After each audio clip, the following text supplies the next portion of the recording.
office as far away as Shelter Island, who many people are living with flooded homes there as well. I don't think anybody from Shelter Island is here today. So I have no problem signing this letter. I have a lot of questions on where we're looking to go. Should we move forward and we get these 2 storms put together? What kind of aid would that open up for residential homeowners? Is it enough? What else can we do above and beyond FEMA? Because I know when FEMA aid flows through, communities are still concerned that they have a lot more need than aid. So I don't think this is the silver bullet we're looking for. And I brought a file folder with me because Ed Romaine, I think he's still here, was saying how we all have to lock in a room. That's what I thought we were doing today. So I think we do have to hash out a full plan above and beyond writing this letter and trying to get the governor to do a declaration. So I better sign.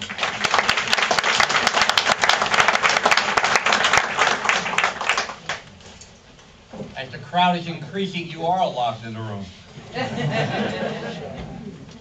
State Assemblyman Fred Thiel, will you sign the letter? Yes.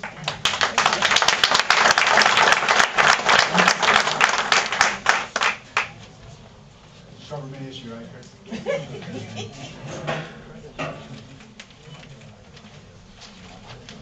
Thank you.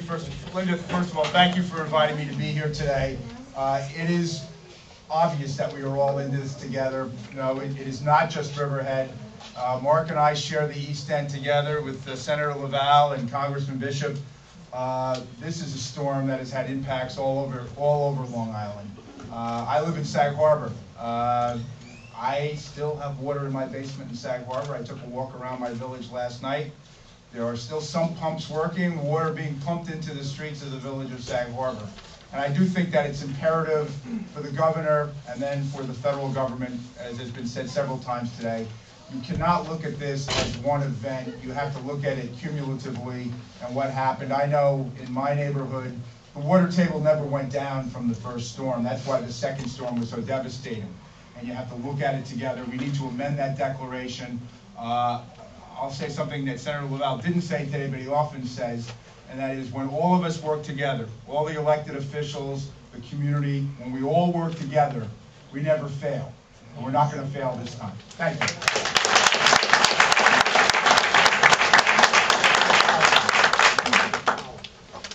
County Legislature, Ed Romaine. Ed had the lead. We obviously will sign the letter.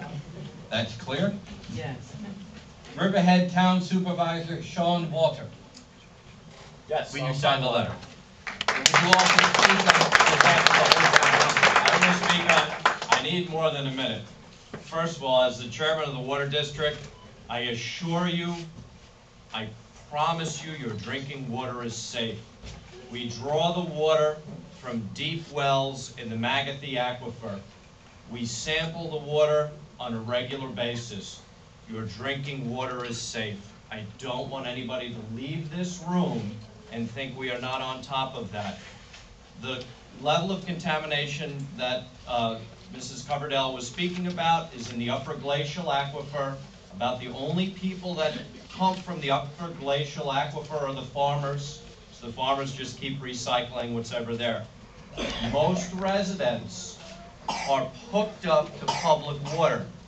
And we are having a meeting actually at Senator Laval's office next week to try to make sure every resident in Riverhead is hooked up to public water. Your water is safe, okay? I want to say 2 other things. The board has been vigilant on this point, and when we realized that the federal relief was not coming, we reached out to several business people. And I'm proud to stand here and say that H2M has done 2 things. It has offered $25,000, and I think Lion is the appropriate organization to distribute the money. So they've offered $25,000 for relief. They're also currently helping us design some method to try to pull the water out of the Horton Avenue subdivision, if you will, and move it flood. Unfortunately, it's going to flood Osborne more, but there's only one house down there. So they have volunteered to do that design.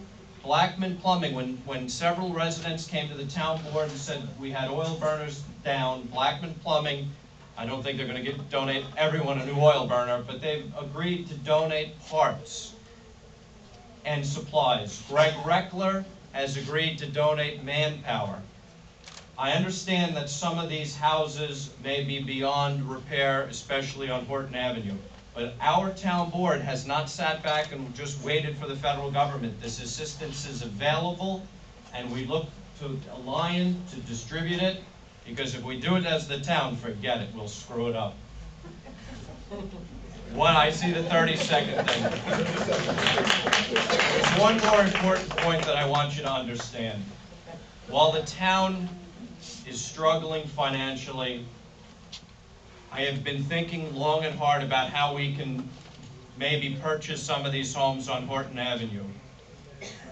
The board and I will reevaluate what's left in the Open Space Preservation Fund. We cannot condemn homes under that fund. However, I believe there may be $1 million left. That means I may not be able to tear down the Weeping Willow Motel this year, which we bought. However, if we can figure out what is left, and if there are willing sellers in the area that surrounds the park on Horton Avenue, I think the board would be inclined to see if we could purchase those houses. You cannot use condemnation. But we will evaluate that. That's 1 minute, I'm going up in time. We will evaluate that and see if we can come to some resolution with some of these homes. And I thank you for your time. If you have questions, I'll take.